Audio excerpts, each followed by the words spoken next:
green, we sway with a beer in hand every day. From the tee to the hole, we're just trying to keep control. We're barely out of bounds, drinking and golfing around. A toast to the fairway we raise, for the love of the game and the haze. A swing and a miss, oh what a sight. We laugh it off with delight. With each swig from the can, we're the best at this plan. We're barely out of bounds, drinking and golfing around. A toast to the fairway we raise, for the love of the game and the haze. No matter the score, we're here for the fun, the sun, the laughs and the pun. So here's to good times and great friends we found in this game where we're barely out of bounds. So grab your clubs and enjoy your brew. We're here to make memories come true in the world of golf and beer. We're barely out of bounds. Cheers.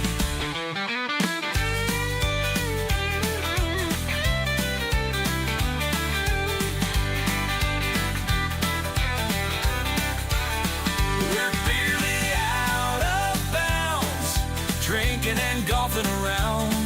A toast to the fairway we raise, for the love of the game and the haze. For the love of the game and the haze. No matter the score, we're here for the fun, the sun, the laughs and the pun. So here's to good times and great friends we found in this game where we're barely out of bounds. So grab your clubs and enjoy your brew. We're here to make memories come true in the world of golf and beer. We're barely out of bounds. Cheers.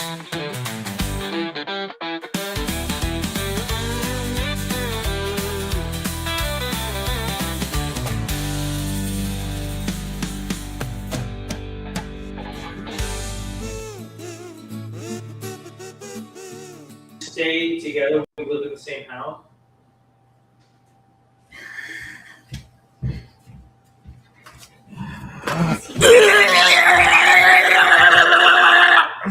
What's up? I wasn't doing what you think I'm doing. And welcome back to another episode of Barely Out of Bounds. It's your boy Rico Daddy Slick here. How did your crew not get out there? They're playing off! On the green, we sway with a beer in hand every day. From the tee to the hole, we're just trying to keep control. We're barely out of bounds, drinking and golfing around. A toast to the fairway we raise, for the love of the game and the haze. For the love of the game and the haze. I don't know about it this class. I don't know.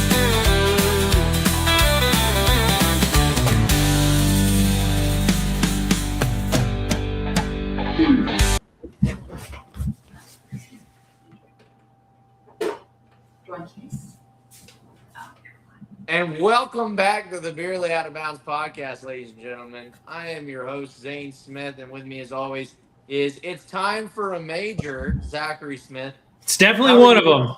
It's definitely one of them. It's definitely one of them. We know that. We're doing great tonight, Zane. I decided I was going to cosplay. Actually, I wish I had a Titleist hat on. I decided I was going to cosplay as a member of No Laying Up. Hold on, let me get these buttons up. There you go.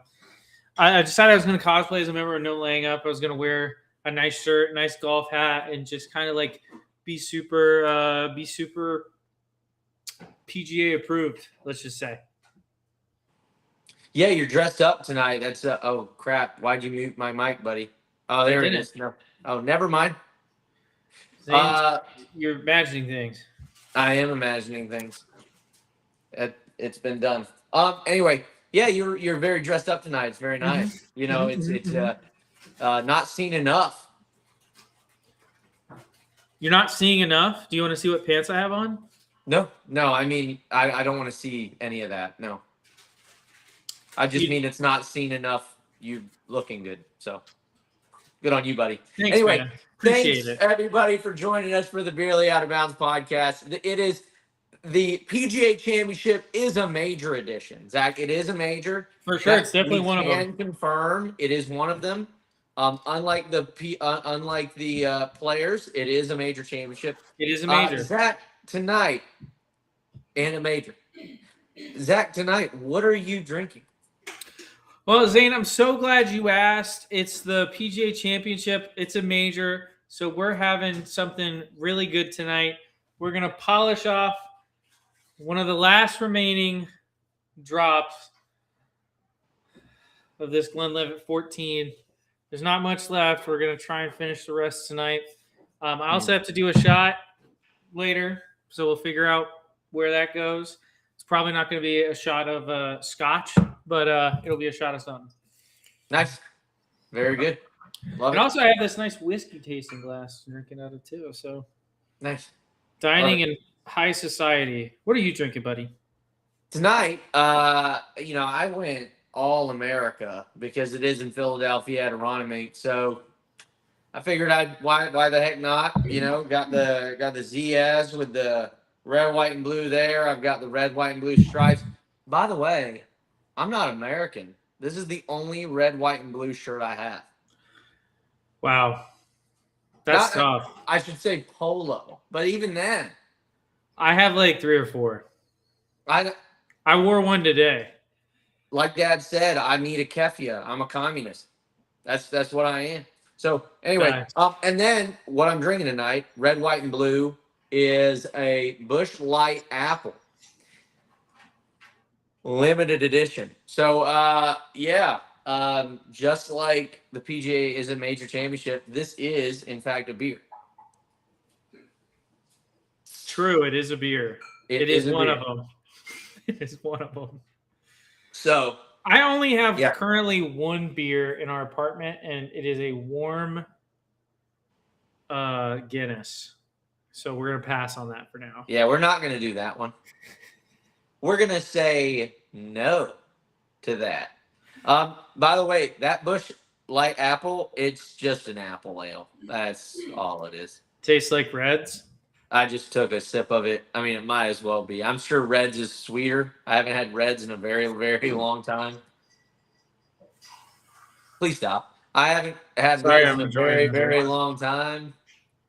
I haven't had Reds in a very, very long time, but it does. I mean, this is exactly what I remember Reds tasting like. Oh my God. But tonight, Zach, Luis, you got to try this out of this cup. Oh, our tasting cup? Yeah. can you focus? I'm focused, man. Can you laser in? Hey, lock in. Lock in with me, buddy. Hey, So, locked up. I don't know what that means. Locked Well, up. when you get the handcuffs put on you, you get locked up. You know what I'm saying? I'm strapped. Okay. Key in I the remember hole. when Zach taught me that. I had no idea. I thought it was like rowing a boat, you know? I was like, that's rowing a boat. No, that's this. Or like buckle up. You got to row the boat. Or like buckle up. I thought it meant buckle up. That's basically what it does mean. It's strapped. Oh, Seatbelt on. There's nothing there. I'm getting there, man. I slowly but You'll surely. get there eventually, man. I've got to learn. I'll I'm teach you. 30. I'll I'm teach an you old ways. man. I'm an old man. I'm 31. I don't know all this lingo. I'm a man. I'm 40. One of the greatest clips of all time, honestly. They didn't don't know delete what it, did time. they? Delete what? Oh, there was a clip. Oh, perfect. Okay, they didn't. It was showing up as just a link instead of the video. Okay. By the way, you really need while we're breaking this down, you really need to get in on the DraftKings. It's almost full. There's only 400 more entries left and $500,000 drive the green. You better. Which one is it? Which one is it? 500,000 drive the green. You got to get it in before it closes up Why does it lock me out of DraftKings? I've never been logged out. because you don't do it enough. I do it every week on the show, except for you're right. last week. Anyway, hold on. So we've got. I mean, it is a they call it the best field in golf. Doubtful. With as many like PGA pros as they let in, they let about 20 in. It's gone, Zane. No, it's not. I can tell you right now, it's not gone. Where is it? It's not gone. I'm not seeing it. Well, you got to search for it, bud. I'm literally searching for it right now. Well, search harder. What's the entry? Huh? What's the entry? It's $5. I'm not seeing it, dog.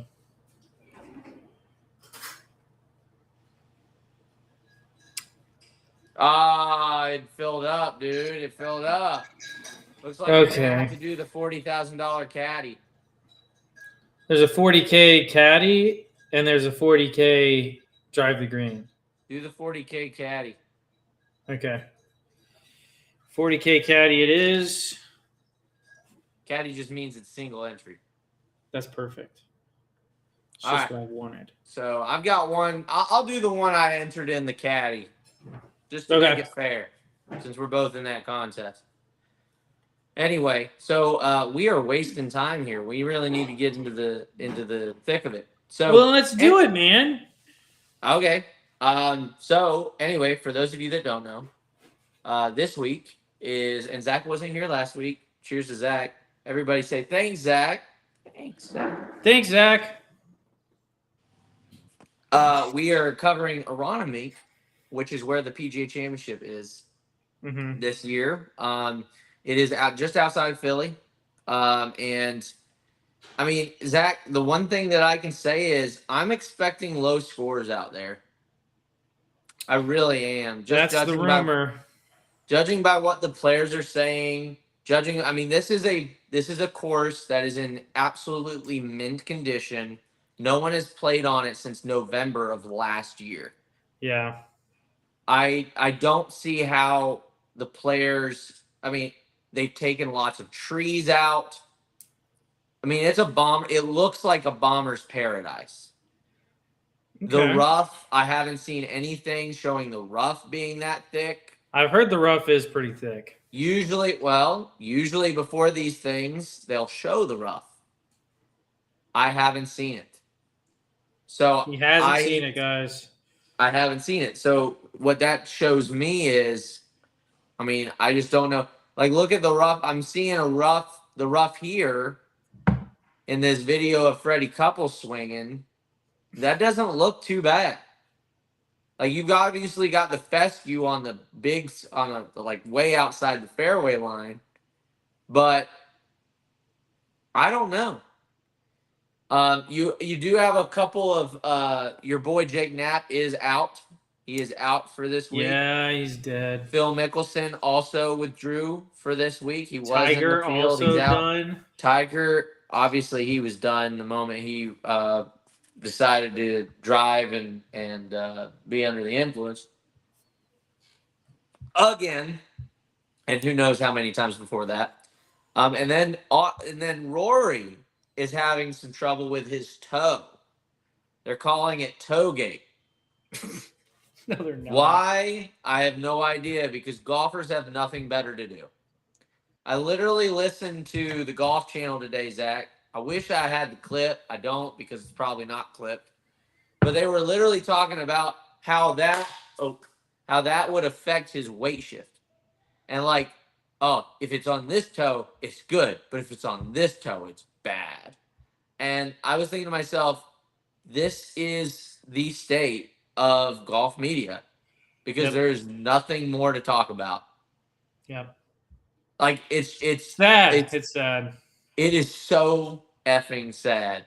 They can't talk about, I mean, shoot, with all the stuff going on with the PIF and Live, you think they talk about that. Yeah. I mean, But they're talking about how, toe gate, which what the heck? Like, first off, doesn't gate imply that it's a cover up of some sorts? Yeah, that's what it would mean. Like, what is this? So toe gate, he pulled out of the practice round yesterday. Rory McIlroy's on the back of the range sporting Nike Victory Pro 4s. Rory told his caddy the toe feels okay, but it still hurts a bit walking, and the new shoes are softer. So the dude's got bad shoes. Is toegate. Hey, man. What are we doing? We're golf media. We got some great clips of golf media coming later too. I know I sent them to you earlier this week. I don't know if you watched them, but I mean, golf media is just in such a state where it's like they just don't know what to talk about, and that's really it. It's not that they don't have things to talk about; they don't know what to talk about. What is actually interesting now? Can you bring up the fact that Rory's got a toe issue? Sure. Do you make up a silly name like Toegate as if it's some scandal that Rory's toe is hurty? He's got boo-boo on his toe? No. You just say, hey, Rory's felt some discomfort. You don't even have to specify his toe. You just discomfort in his foot over the last couple of days. He pulled out of the practice round yesterday, blah, blah, blah, blah, blah. You can even say, do you think this hurts his chances at winning, blah, blah, blah, and then you have a discussion about that. But you don't go, yeah, if it's his left pinky toe, that's a big problem when it comes to the rotation out, But if it's his right pinky toe, shut up. Who cares? First off, if it's a blister, they make effing medications for that type of thing. They also make liquid skin. Yeah. You can literally buy lidocaine and numb the crap out of it, and it's going to feel fine. Numb the crap out of it, put some antibacteria on it, wrap it up. I can't believe now they've got us talking about this stupid crap. Now we don't have to. We can just go to the next piece. We don't have to keep. Thank you. Thank you, Zach. I just want to say you're a gentleman and a scholar for stopping me before I got too deep into that. Okay, so now I don't know if. Here's my thing, Zane. I'm going to make. We're going to talk about, or you're going to talk about, you're bringing up the thing that I wanted to talk about. There we go. Are we going to have a debate on this, or are we going to read your minds, Zach. I just want to let you know I am Listen, dude, I'm so glad we got this connection. I just want to say this, Zach. I am so deep in your mind, it's not even funny. I whenever we play, I'm in your head. I don't think that's in your head. In your head. Let's listen to Chambly. Well, if Scotty plays well this week, Rory can't beat him. Scotty is so demonstrably better than everybody else. It's just not close. And look, Rory's A game, Scotty's A game. If Scotty plays his best golf, Rory cannot beat him. You agree with that, Paulie? If Scotty plays his best golf. And I would like to put a bet on it, put it that way. I mean, the guys they're so good. Okay, Zach, what do we want to? What do you want to say first? I'll let you talk. I'm gonna go ahead and talk first, if that's okay. I just said that. Yeah, I appreciate you letting me talk first, and I really appreciate it. So You're I'm welcome. gonna go ahead and talk first. Yeah, I think this is so incredibly actually wrong. I think almost the exact opposite is true. As much of a Rory hater as I am, and I am a Rory hater. Actually, I'm not a Rory hater. I'm a Rory critic. As much of a Rory critic as I am, I think when Rory McIlroy plays his best, he is the best player on the planet, and maybe one of the best to ever play the game. That being said, his highs are higher, his lows are much lower than Scotty. I think Scotty's a much more consistent player than Rory is. But I think when everything's clicking, we saw it at the Masters this year. He had a 6-shot lead through 2 rounds. He shot even par on the weekend to win. I think when Rory's at his best, there's no one better in the world. That's not disrespect to anybody else. I just think when Rory's hot, he's hot. I just think he has more wild swings than Scotty does, and which is why Scotty's number one player in the world, Rory's not. This is true. We are not going to debate this. Zach is 100% right, and because I'm agreeing with him, I'm even more in his head now. But if you look at the data golf, if you just look at the data, right, Zach, what is Rory the worst at? Closing out events. No. Just the 5 factors. And the 5 factors? I'll give you the 5. Driving distance, driving accuracy, approach, around the green, and putting. Probably putting. Driving accuracy, it's not even close. Driving accuracy is completely under everybody else. Really? Here's the problem. If you put him on a course like a Ronimink, where you have the real penal grass is way outside the ropes, but you have Scotty, right? You have Scotty, and Scotty's really accurate. But he lacks in driving distance compared to Rory.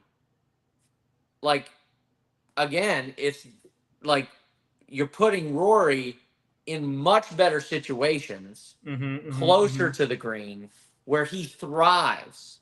His approach game is so good. It's so good.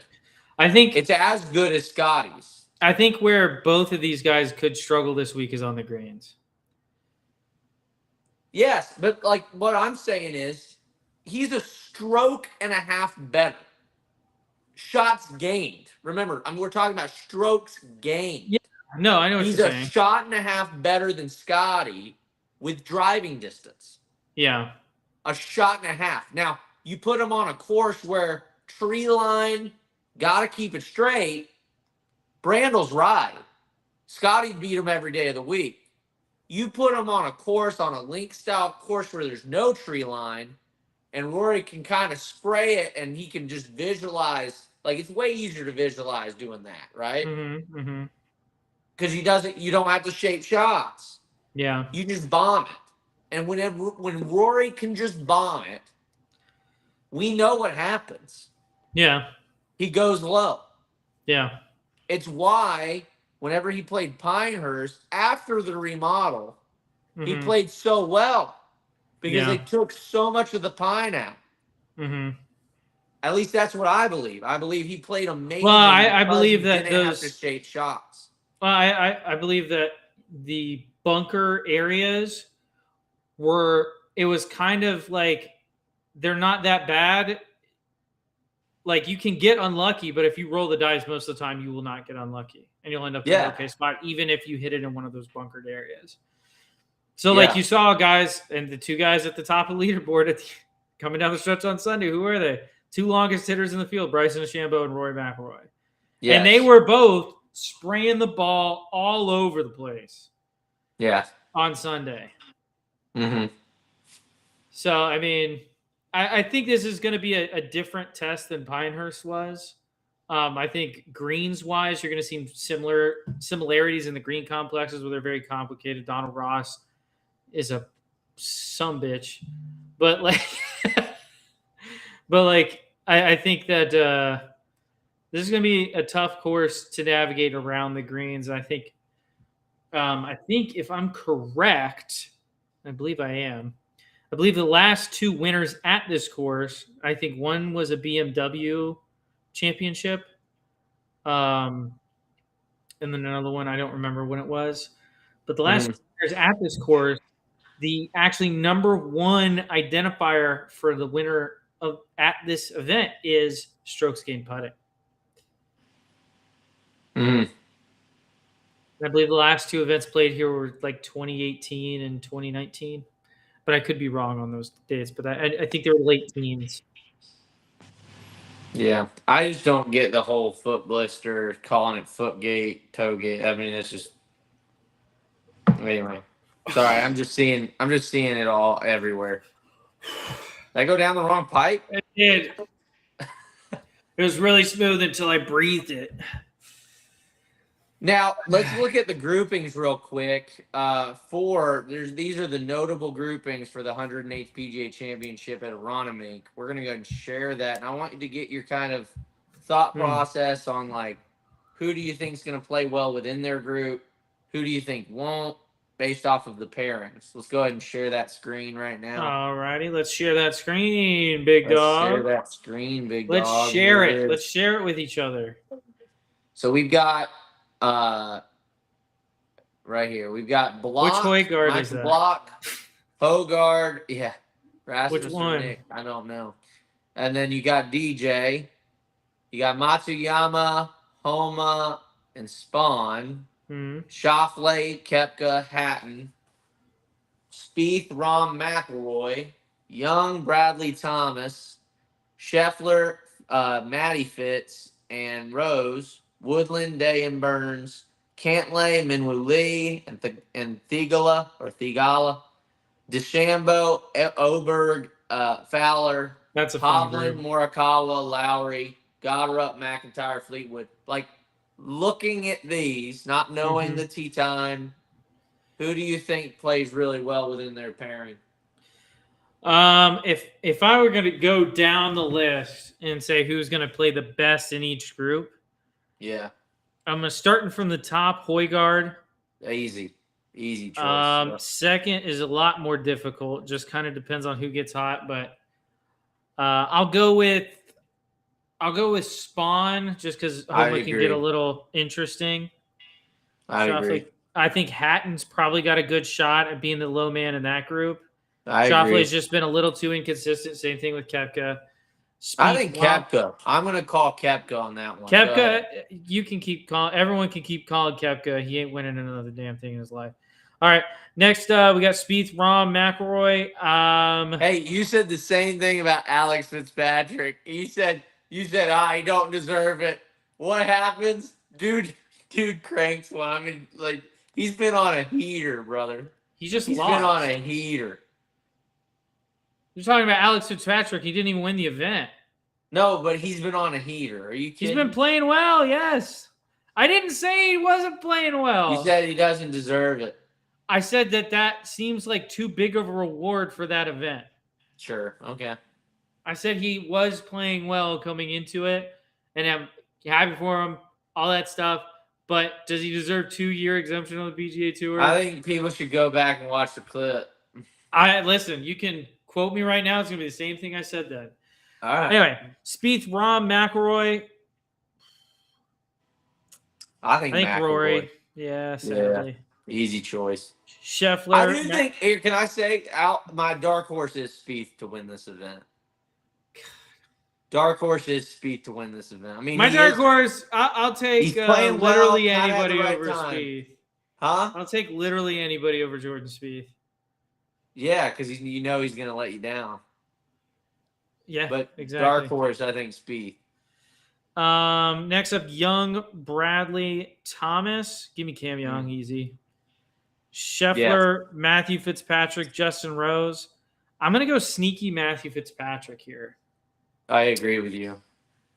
I think he's playing extremely well this year. And he's bombing it. And he's hitting it a long way. Gary Woodland, Jason Day, Sam Burns. Give me Sam Burns in a major to play really well on Thursday and Friday.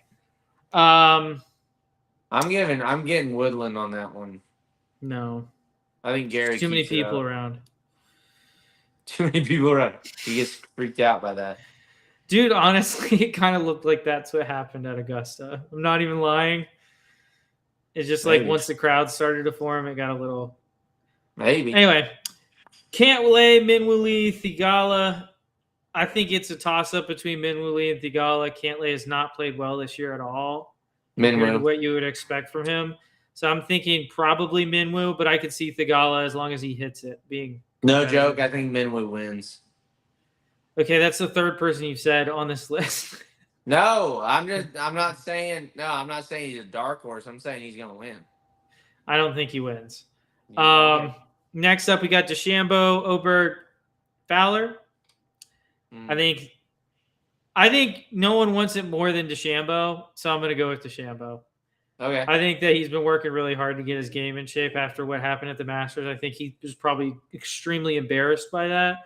He doesn't want that to happen again. So I think you're out of your mind. Ricky Fowler goes the lowest in that group.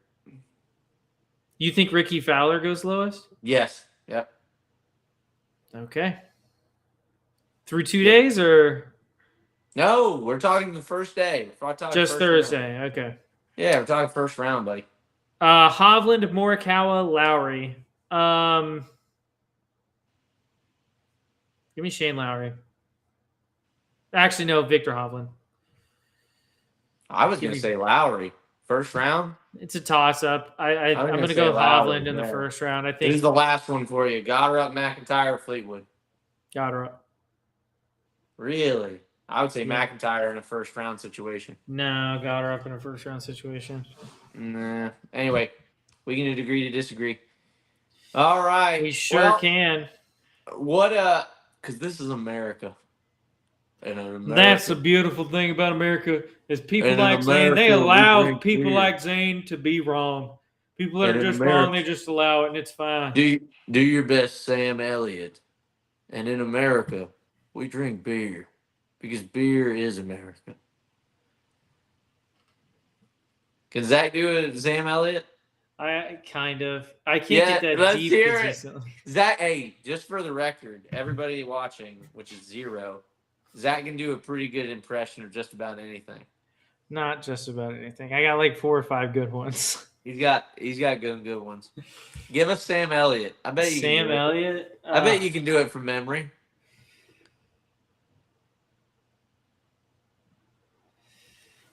I'm not feeling it. I'm not feeling it. Come on, dude. I'm not feeling it. I feel like it'd be off and it'd be a bad impression. I think as a boy, you've got to somehow become a man. I don't think that's quite right. Sam Elliott, like you could say anything in a Sam Elliott voice, and it just sounds like it does. It sounds like legit stuff. It doesn't sound like nonsense. Wherever you drive a Firestone. Yeah, that's right. Oh man. Anywho, let's see. Oh, we got an interesting swing aid alert at Aronimink. This is Podrick Harrington. You ready for this? Oh, I saw this. This is great. I saw this. This is pretty good. It's not as interesting. It was just what Justin Thomas was doing 2 off seasons ago, but yeah, that was insane. For anybody who doesn't know what Zach's talking about, go back and watch. Like, got 18 poodles taped to his body. It was when he missed the playoffs. Like the next week, he videoed himself on the driving range after firing his coach. He's got like 20 pool noodles everywhere. He's got like 20 pool noodles like stabbed into the ground and taped to his body. It was ridiculous. It was the funniest thing. And you know what's funny is I think it was legit. It might have been. It looked fake though. It did look fake. It was so ridiculous. It looked fake. Let's watch this.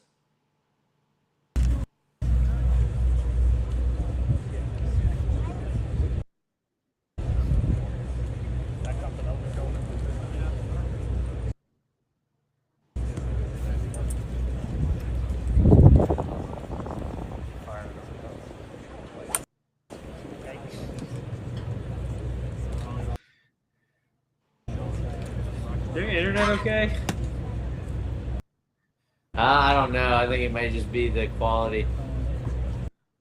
Oh, it's like way too high quality. All right, let's zoom it down.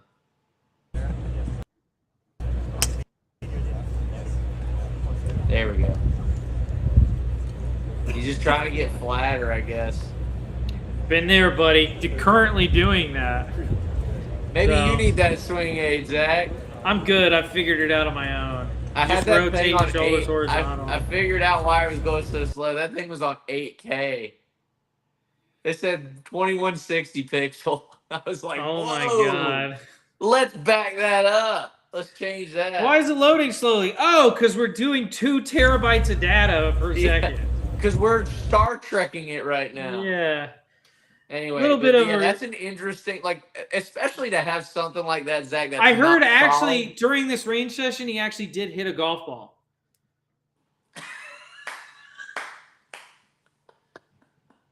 Believe it or not, did. I heard he Can actually confirm. did hit like one or Can two. confirm he did hit a golf ball because this is the PGA Championship and it is a major. Yeah, it is a major. He did hit It is golf a ball. major. Very true. Very true. Anyway, a couple last things to share is where did it go? I've got something to share. One last thing that I want to share is the ratings boost that Live Golf Virginia got. They saw its highest TV ratings of the season on Sunday, with 419,000 tuning in for Sunday's final round on Fox. Now, this is one of those where they did have a final round on Sunday. Most of their final rounds are on Saturday, which may have something to do with it, amounting to its fourth most watched broadcast in the past 2 years on Fox. Zach, what does this mean, and what do you think about it? I think this means, unfortunately, that we are not at a point where golf is enjoyed globally. Watching golf is not enjoyed globally. That's the point where we're not there yet. We're going to talk about this a little bit more in a second, but what that means is people that watch golf want to watch golf on Sunday afternoons during the day, not at night. They don't want to watch. They don't want to watch in prime time, right? They don't want to watch golf at 8 p.m. They want to watch golf at 4 p.m. in the afternoon, and they want to see a guy win a tournament while it's still daylight outside. So maybe after they're done watching the tournament, they could go and hit a couple balls on their local driving range before they go to bed at night. That's kind of what that says to me. And right now, the biggest audience for it is in the United States. So Sunday, 4 p.m. in the East Coast is kind of the time slot for golf. That's fair. And I think just to piggyback off of what you said, CBS Sports presentation of the Truist Championship delivered the most watched final round since 2012. Sunday's coverage was up 29% over last year and peaked with 4.818 million viewers. And so Zach's kind of right on that front, but it also has to do with just more people are on TV watching golf on that weekend, and so they can flip from Fox to CBS to Fox to CBS. That's what that tells me.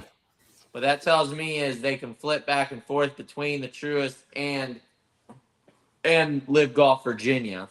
But I mean, it could also be what you're saying too. Did you hear what I said, or did you? Yeah, I heard what you said. Okay, gotcha. Last thing that I want to talk about is what Rom said about Liv's path forward today.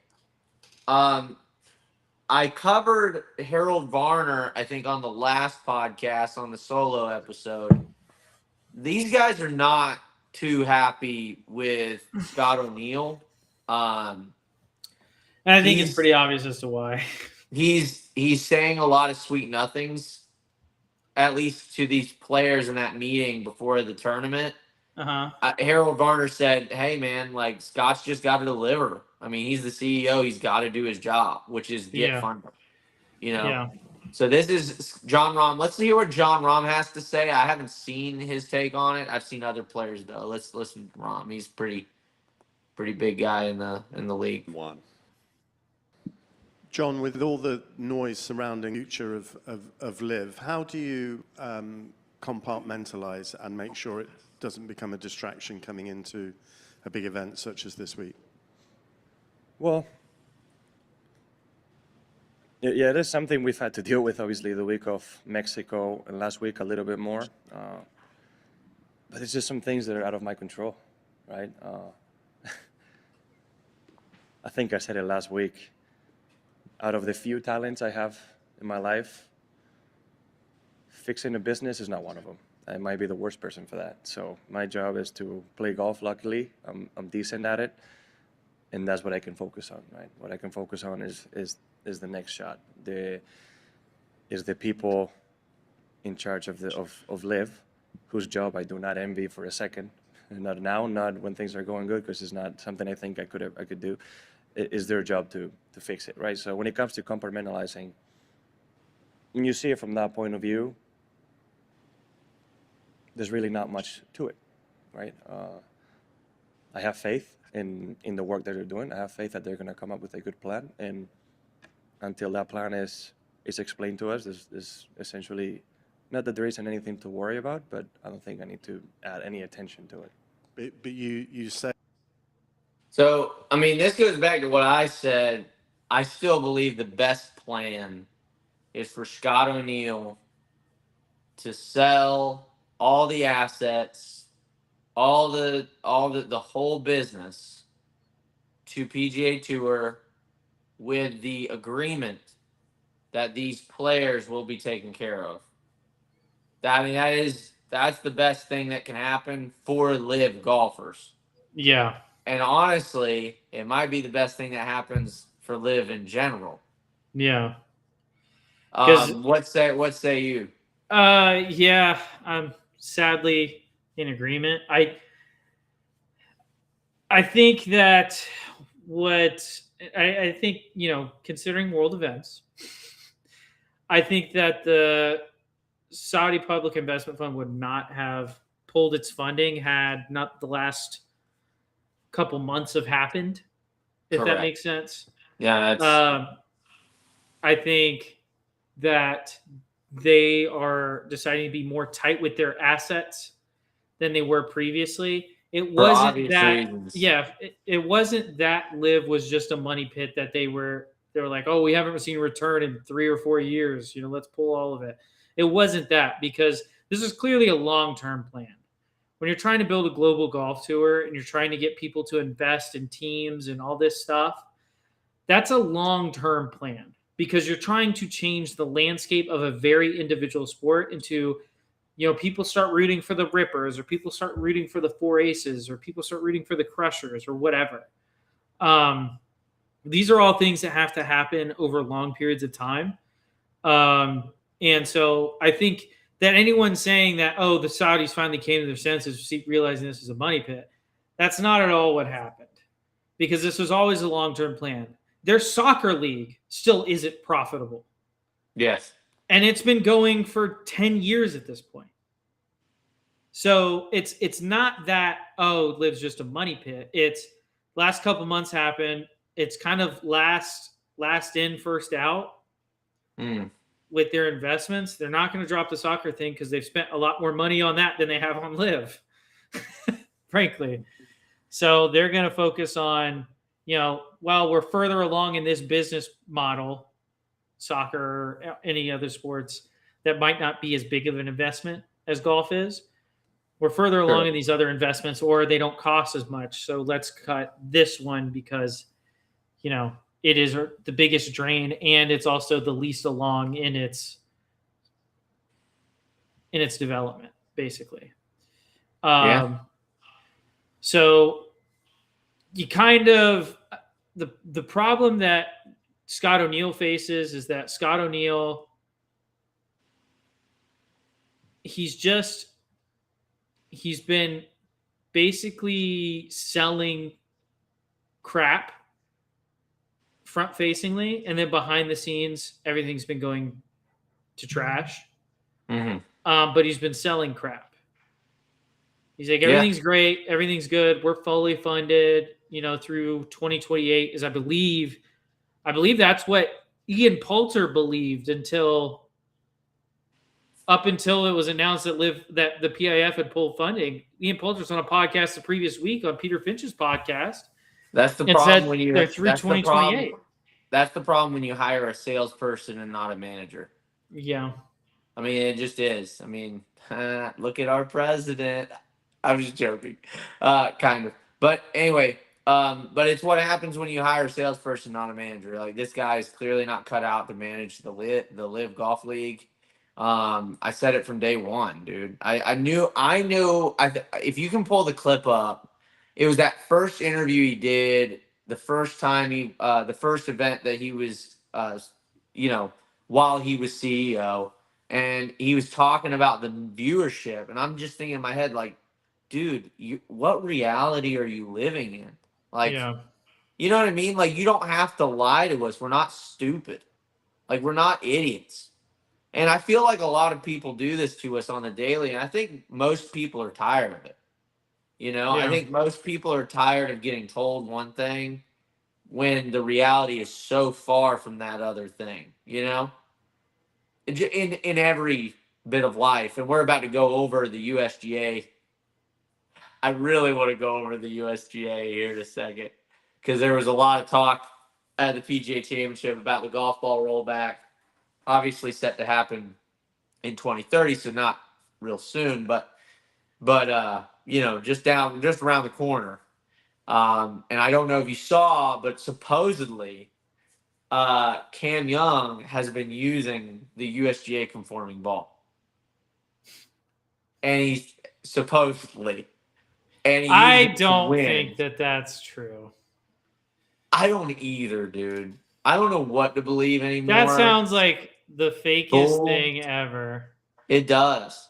It does. But it's confirmed by both Cam Young and confirmed by the people at the PGA Championship. So, anyway, let's listen to, real quick, before we move on from the lift thing, before we move on to the USGA thing, because I want to get into that. Let's go ahead and listen to Rory McIlroy implying that he was hearing as early as March that there was a chance that PIF would pull its funding. Decision. Yes. To get out of. Love talking about this, Bob. As someone who at one time advocated, I believe, for the tour to make a deal with them, or to come to a agreement to invest, I'm just curious what your level of surprise is now that they're going the other way and pulling their funding. I'm glad I was wrong, Bob. I can admit when I was wrong, and that was one that I did get wrong. I think this was always a possibility to happen. And look, I think everyone knows, like with everything that's happening in the Middle East, that had a lot to do. But whenever you have funding tied so much to the geopolitical landscape in the world, that's a tricky road to navigate. So he's not wrong about that. Yeah, their priority shifted, and that leaves Liv in a pretty precarious spot. But again, it was always a possibility. So I feel like a lot of us in this room, including me, we almost knew before the players did that this was going to happen. Like, I was hearing about this back in March, April time. And I have friends over there, like one of my best friends, Ricky, caddies for Tom McKibben, who's over there. So like I would talk to him all the time about what's going on. And I was saying to Ricky, even before Mexico, like, I'm here, have you guys heard any of this stuff? And he's like, no, everything seems okay over here. And then it just feels like the rug was pulled from under their feet, and everyone was sort of blindsided by it. So, but again, that's the risk that those guys chose to take. And as I said, it leaves, there's a lot of uncertainty in the air right now. Do you have any? So, I mean, what are your thoughts on that? I remember early April, there was some rumors about the PIF pulling funding. Yeah. So like, that's not a secret that there were rumors about that going on, because it was all over Twitter as well. I mean, They almost seemed to imply that that tweet seemed to imply that Rory had like a back source that told him that maybe the PIF would be pulling funding. But I remember early April, it wasn't that long ago. It's like a month ago, where like there were these rumors that the PIF would be pulling funding. And you saw guys like Lee Westwood and Ian Poulter come out and go to bat for Live Golf and say, no, I've been assured all this stuff. And, I'm part of the league. I think I would know what's going on. And then kind of like you said, the rug has been pulled out from underneath them. Because as early as 2 weeks ago, or as recently as 2 weeks ago, Ian Poulter was saying on podcasts that it was his understanding that they were funded through 2028. So I mean, it's kind of a precarious spot that the players are in. I think that the management of Live Golf has done a very poor job at communicating with their players, which probably has angered a lot of people. I don't know if that had any impact on Brooks Koepka and Patrick Reed leaving. I think Brooks Koepka partially was not playing well while traveling around the world and said, you know, I can pay my 50 cents and get back on the PGA Tour. No big deal. Is kind of the way I took it. And then Patrick Reed was like, well, they didn't give me a program to get in, but I can play in Europe and beat all these, no offense to these guys, but like B tier golf, like tour professionals, and earn my way back to my tour card. So, I mean, that's kind of where I'm at with that. Yeah, I would agree. So now let's go into the USGA conforming thing. Zach, this was Cam Young talking about it. So let's go ahead and listen in to his statement at Aronimink.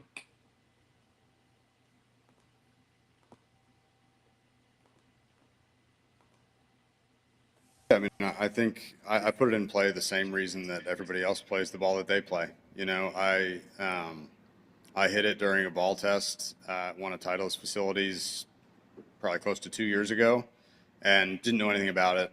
And, you know, kind of just said, hey, what's that one? Because I like the flight.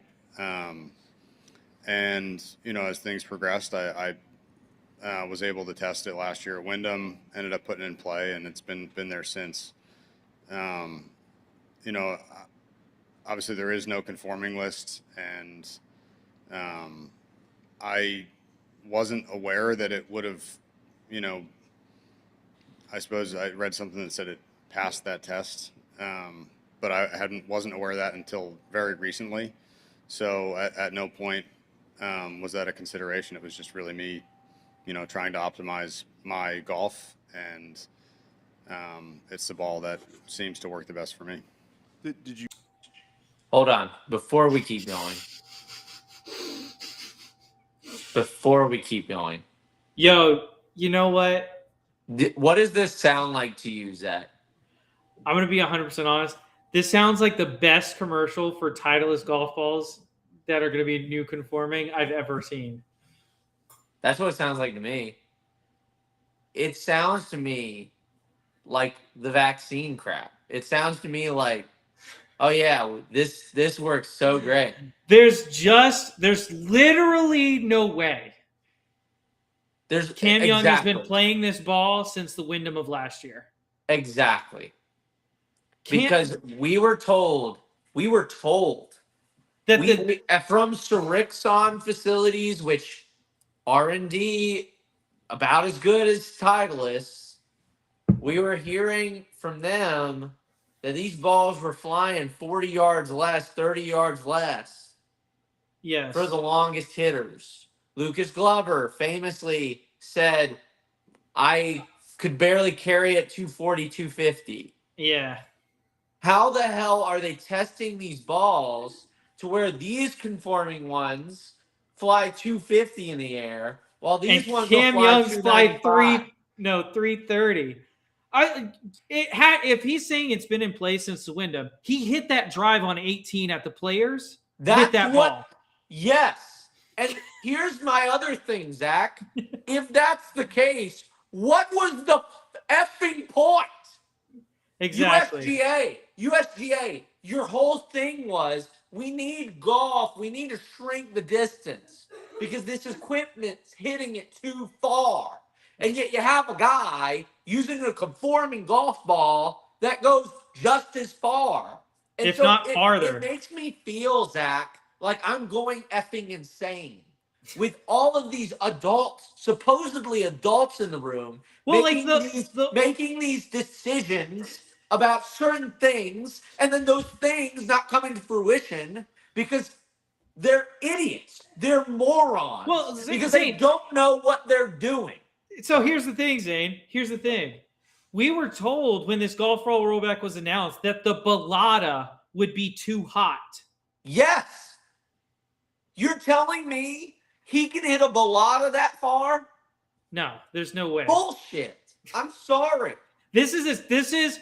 By the way, shout out to Titleist. Fantastic commercial. There's no way the ball that he plays. Best commercial. Titleist. Mwah. Chef's kiss. This is the greatest like market seeding I've ever seen. 2 years before a product's even supposed to come out. Like it's amazing. There's literally no way. I refuse to believe that. Let's listen to the rest. Compared to other balls you've tested, was there a noticeable distance loss with it? Not. The answer's no. The answer's no. Unless you're saying that particularly. Pause it again. Unless you're saying Cam Young can hit the ball 415 yards with a left dash, with the standard left dash. Unless you're saying that, then yes, there has been no distance loss. And I don't believe Cam Young can hit 415 yards with the left dash. I just don't believe that. Particularly, I mean, I don't think any of us are really out here playing the ball that goes the farthest. That's not true. You know, I think you'd struggle to find a single person that's doing that. So, you know, we're all sacrificing some amount of distance for other things that we feel are worth it. You know, control with irons, control with wedges. For me, that's the biggest thing is being able to control spin. And this is the ball that does that the best for me. Brother. I don't believe that for a second. They got him. Hey, we got him. I think it's a lie. I think you're right. This sounds like the best Titleist commercial there could ever be. You know, because Strixon came out 2 years ago and said our conforming, like we went to the parameters, our conforming golf ball goes like max 260 carry. Yes. And then Titus has a guy out there on tour supposedly playing the new conforming ball, hitting it 357 down the pipe on the 18 at the Players. Dude, I can't deal with this anymore. By the way, no, Zach, real quick. They said this would not be possible with the new conforming rules. Yeah. Yet, Zachary, it's possible with the new conforming rules. Is it? Make it make sense. And then you have people on the effing television going, "This is great. This is so great. Look at this. This is fantastic." Zach, what was the point of the new conforming rules? Exactly. If this doesn't do what it was meant to do. Yeah, exactly. These are morons that run the world. They run the world. They're all stupid. Anyone saying that this is some great success is wrong in two ways, because number one, if you're rooting for the golf ball rollback, then this is the worst thing possible that could have ever happened, is that the golf ball rollback doesn't do anything. Exactly. So no one wins. No one wins. And if you're against the golf ball rollback, this is literally a nothing burger because it makes no difference. Yes. It's literally the only people that win are the people like me and you that are saying the golf ball rollback's dumb. Change the heads of the driver. Make the clubs less forgiving. That would be a lose-lose, Pam. Or if you wanted to do a golf ball rollback, make it a PGA Tour golf ball rollback. I don't get it, dude. Because it's the only people it's affecting are the best players in the game. The only people that have issues hitting the ball too far are the best players in the game. And those guys play on the PGA Tour, if you want to say the DP World Tour, we can say the DP World Tour. So if you wanted to make it a professional thing, you can. But like, I just don't see how this could possibly be true. I don't see it either. Anyway. Zane, we're talking about the golf ball rollback in a little bit. And we talked about how that might not be good for the stated goal of the USGA and R&A, and how it's to grow the game of golf worldwide. Mm-hmm. Well, what if Sorry, I meant to turn that off and I turned it back on. What if we shouldn't be growing the game? Have you ever considered that? Don't grow the game? Anyway, let's go to I our know friends. people have this stance. I know. Let's go to our friends at No Laying Up to talk about this. So Those this was those elitist pricks. We've been waterboarded with grow the game, but like, what does that even mean? You asked a really, really powerful question this week in our Slack. You said, I think we should start asking, what level are we trying to grow the game to? What's the goal or the endpoint? When will golf have been sufficiently grown? Yeah. It just struck me. I don't know if it's pause. like Bryson and the live stuff. I propose anytime from here on out, somebody mentions the words grow the game, I think you have to ask the follow-up, what to what end? To what, where are we trying to grow the game to? What do will you- we know what when do the you game has mean, grown? brother? I want people on the record Pause that. Pause giving their it. opinion. I can't. on I'll where mute it. We're trying. What do you mean you can't? It won't let me pause the video. How won't it let you pause the video? That doesn't make any Well, I sense. try click pause and it doesn't work. Does that make sense? You've got to go into the thing. I was. Follow up. There we go. There you go. And it works now. It wasn't working. What do before. you mean, brother? What? You're in golf media and you're like, to what end are we growing the game? To what end? I don't know. So your paycheck is bigger? Like, what do you mean? Well, it's incredible to me that people who have unequivocally benefited from the COVID boom of golf, because No Laying Up did not exist before the COVID boom. It's They incredible to me that people did they? Yes. When did they Go start? ahead. No, But it's I incredible corrected you. incredible to me that these people that have like so benefited from the COVID boom are like all of a sudden like, well, maybe we should like stop growing the game. Like, what's the point? You know what I mean? Like this just Well, here's my thing. Is like regardless you throw the argument of, hey, this is gonna benefit you too, bud. Like, I mean, how is this not pulling the ladder out from underneath you? 100%. What about the next No Laying Up? What about the Beerly Out of Bounds podcast? Yeah, exactly. Like, what do you want to happen? You just want to stay stagnant, let all of us, take a back seat? Like, what the hell? On top of that, too, what about supply and demand? More golf, more demand of golf means, hey, you're gonna get a bigger supply, right? Mm-hmm. This is the same elitist attitude that gets us into this whole thing where, courses don't get built because, you'd rather see you'd rather hike the prices up and see no one play your golf course. You know what I mean? That's the problem. The problem is this kind of mindset. A grow the game mindset is not let's put more private clubs around the city of Austin. A grow the game mindset is let's put more accessible public golf around the city of Austin. Yep. And that's the problem with these guys. These guys see it as, they're clogging up my public golf course. Dude, I'm so glad you said that. I'm so glad you said that. Let's keep listening. What to what end? To what, where are we trying to grow the game to? How will we know when the game has grown? I just wanted to pause because I want When you to it sit on that. grows. What are we talking about? How will we know when the game has grown? When it does. Dude, can we just pause? No, keep it paused. These are the same people making these decisions about golf ball rollbacks. Yep. These are the 1000%. effing people. And it's so unfathomably idiotic. These guys are troglodytes. They're the guys. These are the guys that see. By the way, the guys that do online media are like also the guys that see Bryson doing YouTube and Grant Horvat and Good and all these guys having success as a bad thing for the golf. Yes. Dude, yes.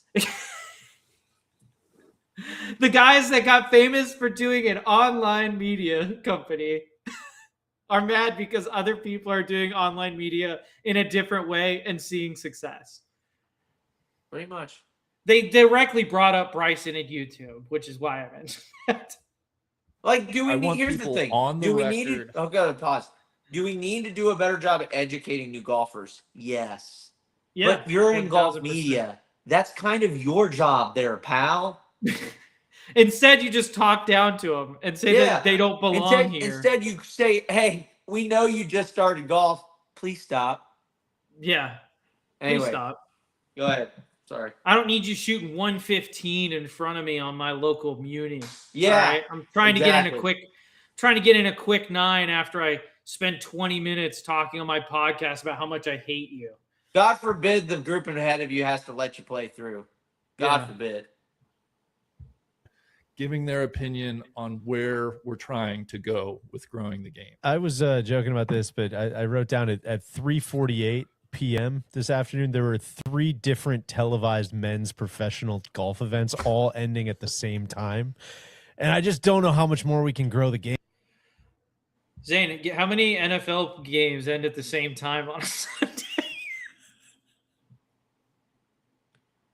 I don't want to say this is a bad argument because I've already beat up on you enough. But this is a bad argument. What about you know how like on a Sunday afternoon in football season, how there's only like one game on? Brother, there's other golf tournaments going on too. Like, what are we talking about? Oh no, there's more golf I get to watch. There's also There's also ladies golf. Like, what are we talking about? Senior? Like, what are we doing? What happened? Oh, everything got disconnected and reconnected. That's cool. All right, let's continue. Game. There's no more room to grow the game. Like what? I don't know. There's no more room to grow the game, Zane. Golf is peaked. Except the people that obviously think there is whenever they do new ideas like TGL. Except all that crap. Which these guys probably watch. Except the YouTube golf space, which is growing. Mm-hmm. Except for all of that. Except for all the simulator golf that is still growing. Yeah. Except for all that. I mean, dude, these are the elitist country club pricks that want to kick you off. That want you to go play disc golf or go play soccer. This is the whole reason. These guys are the whole reason why people would rather go play disc golf. Yep. These guys are the reason. These guys are the reason that there's a disc golf group me on our phones and not a golf group me on our phones. Yep. 100%. 100%. And by the way, this attitude is the reason why golf was shrinking in the first place before COVID. 1,000%. I love that you said that. This is why golf was on a massive decline until COVID hit, and it was the only thing you could do. It was the only thing you could do. Yep. In most states. It was the only thing. And so we get blessed with this massive COVID boom. These guys are more financially set than they've ever been in their life because of it. Golf becomes more popular than it has ever been because of it. And now it's a problem. Yep. Because more people are playing golf and they're clogging up the golf course. And Bryson is shooting a YouTube video and trying to break 50 with Steph Curry, which is the worst thing ever. Yeah. Like, what are we doing? What we're doing. It's grown. I think it's pretty grown. Go try to make a tea time right now. It's a grown ass. I love that you brought that up before they even said go try to make a tea time. I knew where they were going with it because that's exactly why they're saying shrink the game. It's a grown ass game, man. It is. Like I'm all for like sustainably growing the game, but I'm not for just like jamming the game with a bunch of dipshits who are gonna run people over in their golf carts on Saturdays. That's nice. Cody, what's the game looking like down in Dallas where Bryson lives? It's grown. It's grown, man. I reach breaking points every now and again, and I feel like we need to start asking more questions around growing the. So that's the segment I wanted to bring up for tonight's show. Asking more questions like, why the hell wouldn't you want to grow the game? Yeah. Like there's a question. I've got loads of questions. Why did you guys even bring I this would up on your love, I podcast would and look like love, total you know what? douchebags? As much as I hate on them, because I think they are probably the worst content creators I've ever seen. I totally would agree. love, I would love to have a sit down with them and actually parse through their opinions and figure out why they think what they do. Because I'm so interested. Like that is such a baffling opinion as someone who, as a person who owns a golf media company, as that's such a baffling opinion to have. Like, oh, it's now too big now. Yeah. I mean, these are the guys that would go up to a kid, like if the kid's doing something wrong or running around on putting, rather than saying, "Hey, by the way, you can't run on the green. You know, that's not something we do." These are the guys that would just kick them off. Yep. Yep. I mean, that's who these guys are. I mean, it's just, And by the these way, there the- are occasions These we are the have to elitist kick country people club off, but, pricks. I mean, I deal with these guys all the time. I do too, dude. I know the type. Yep. I know the type. Rather than And just it's the worst thing rather ever. than just calmly saying, "Sir, you know, we really don't want to run on the green. It hurts the grass," and giving a legit reason, because there's a Yeah. legit reason. There's legit reasons we do everything in golf. Yep. Like, hey, you know, we walk to our ball so we don't throw off another person. You know, we're not moving around while other people are hitting because we want them to focus. You know, it's manners. We want to make sure we don't run on the greens. Want to make Mhm. sure we don't pull up on the divot repair tool to fix divots or Mhm. punch marks. There's reasons we do everything in golf, and these are the guys that would just kick them off. Yep. Just say, you effing moron, why are you doing that? No, You know? they're the guys that go to the range at 4:30 in the afternoon, see that there's a kids clinic, and get mad that they're taking up space on the range. Dude. Please. They're mad that a kids clinic's going on. They're mad that they can't. They're mad because a 6-week clinic that's going on Monday when they're usually at the course. Yeah. And they can't come on Wednesday or they don't want to come on Wednesday. Yeah. And we've roped off the practice green for an hour. Yep. That's these guys. That's those guys. And I've met them at public courses. I've met them at private courses. They're everywhere. There's guys that any inconvenience to them in an effort to do something nice for someone else is the worst thing possible. Yep. Because it's all about their convenience. Yes. It's all about their convenience. Why can't I on the middle of a Sunday afternoon, why can't I play in 3.5 hours? Yeah. A whole segment. And by the way, happen. I do think, and you know what? I'm fair to everybody. You know, that's why they call me Mr. Fair. I'm fair to everyone. So no laying up. If you're not going to see this. No. I might tag you in this clip. But if you would like to clarify. Oh, we're definitely clipping it. That's for damn sure. Okay. If you would like to clarify what you're trying to say to where you don't sound like such an asshole, every single one of you, you're more than welcome to do that. And I would have actually appreciate it, because what I actually think you're doing with this clip that you put out on your public page is damaging the game of golf. And it's the same attitude that caused the game to I shrink. mean, let's not overstate it, damaging the game. I mean, how big is your podcast? I don't think they have an outsized effect on the game. It's a podcast. Let's look at I think it's a decently sized podcast. My connection lost. It's a decently sized podcast.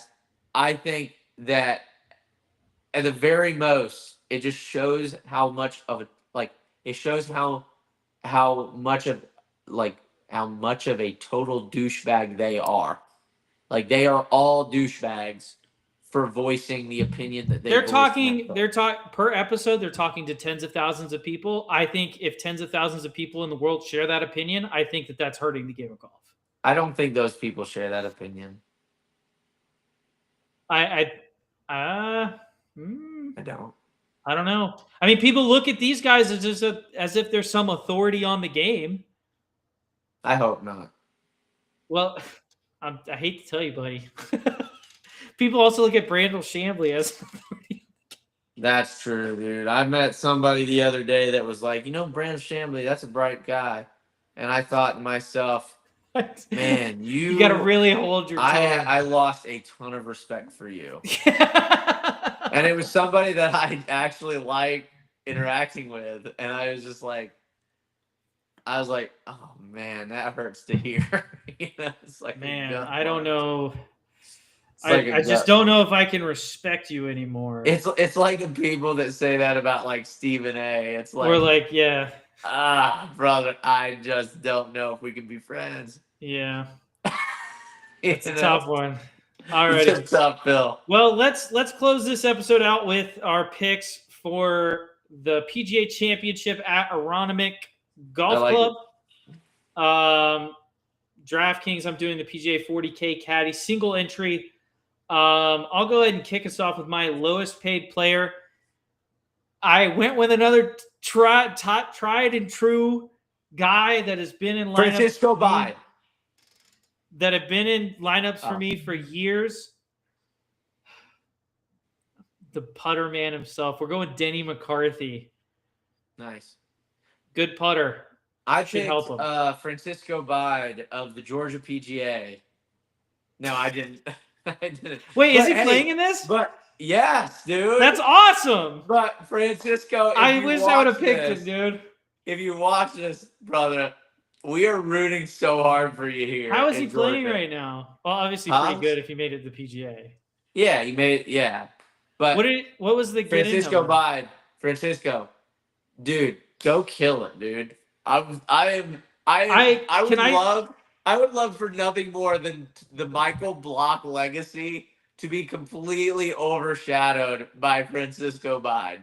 I'm picking That's what I Francisco would Bide. want. I switched out Denny McCarthy. I'm putting Francisco Are Bide you in. really? No, Yep. you're not. Swear to That's God, I stupid. just did it. I just did it. So I got to make another adjustment because I have a lot more money now. You just lost. No. You just lost. No, we did not lose. We won, actually. I hope you win, but dude, I hope Francisco comes out. Dude, Francisco, I just need a top 50 out of you, buddy. Come on. He's a great guy too. I played in an assistant division with him a couple years ago. I played a practice round with him not too long ago, and what a dude. He's a great guy. Really nice guy. I mean, he's just so nice. And he doesn't call himself, he doesn't give himself a nickname like something stupid like Blocky. Yeah. Yeah, that makes him way better in my book too. God, I hate Anyway, that guy. so my pick is Alex Fitzpatrick. Dude's playing well. Okay. I think severely undervalued with how he's playing, but that's just me. Go ahead, Zach. Well, after Francisco Bide, who's going to finish in the top 30, it's his time to shine. Let me tell you.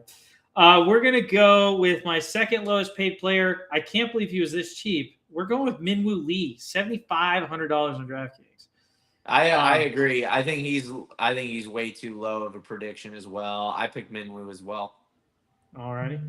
My next pick, because I got Francisco, and because Francisco's going to play well for me, because he's in my heart. He's a GPGA, baby. I've got a lot of money left over. So my next cheapest player is Robert McIntyre at $8,400. Damn, you saved a lot of money. I've got Nikolai Hogard for obvious reasons. Just I like that pick. He Yeah, hasn't played well in big events this year, but he's been solid. No, but guys like this, it's just a matter of time before they get more comfortable. They just need to hit the right week. Yeah. It just needs to be their week. Yeah. Because he's been in contention a lot. Yeah. My next player. Hurry up. $8,800, Chris Gotterup. I hate that pick. I went with Kurt Kitayama. Disgusting. You love Kurt Kitayama. He's your I boy. like him, not here. I like Francisco more here. Francisco That's a Francisco, listen. move. Francisco can roll the rock, okay? My next two are big spending, so are mine. My next one, I think he's, for me, in the conversation for one of the best players in the world right now. I think you had to put him, if I had to put him on a list, he'd be at worst fourth, and that's Matthew Fitzpatrick. yeah, I like that. That's not a bad pick. But I don't think he's going to do particularly well this week. It's just a feeling I have. And that I picked Rory McIlroy. He's got the toe issue, man. Rory McIlroy is going to win this week. No, he's not. No, Minwoo's going to win. Rory's going to place third. Called it. The guy that's going to win this week is Minwoo Lee. No, the guy that's going to win this week is my last pick. My most expensive pick. Don't you pick Bryson. And arguably the best player in the world right now. You did. You picked Bryson. And he's got a new special talent that I didn't know about before this show. The greatest golf ball salesman on the planet. It's Cameron Young. You picked Cam? You did not. You're not allowed to pick Cam. He's my boy. I did not pick Cam this week. Sad. But I have to switch it up. I have to go with what the data says. And the data says John Rahm is going to go balls out this week. He's going to whip his balls out? That's crazy. That's not what I said. Anyway, but yeah, so thank you guys so much for joining us. Dude, again, I've never been more excited to see Francisco on a leaderboard in front of me. This is gonna be awesome. We should post something. I think we will. I'm gonna @ him on our social media. Okay, can you put the clip where I picked him on my draft? Yeah, things? I'll try. Okay. I don't know if I can. Maybe I can. Maybe I can clip it from YouTube. You should be able to. Maybe. Anyway, thank you guys so much for joining us for the PGA Championship is a major edition. It is one of them. It is certainly one of them. That is factual. And so thank you guys so much for joining us. Be sure to check out Zach Golf Guy. Zach, he's got the second 9 of our 72-hole year-long mid-major is what it's called. It's the mid-major because we're mid-golfers. It's the mid-major. So be sure to check that out. He's going to have it up here in the next week, he assures me. And then also we are opening up, me and Luke Moore, long driver and fitness guru. We are opening up a simulator here in Gainesville, Georgia at Stealth Sports Academy. It's the Stealth Golf Lab. And it's amazing. We got Foresight in there. For backup, we've got Rapsodo. We're using GS Pro. We're using FSX Live. You can play pretty much any course you want. We're super excited about that, and you get to work on your swing too, Zach. So very excited about the stuff that's coming down the pike with that. Always, guys, we're gonna enjoy ourselves some PGA Championship this week. It is a major after all. It is major. And, Zach, should we do a cut line episode? We'll see. I have member this weekend, so if Zach can get off. I definitely can't get off. I wake up at like 6:30. I have to be at work at 6:30 on Saturday. So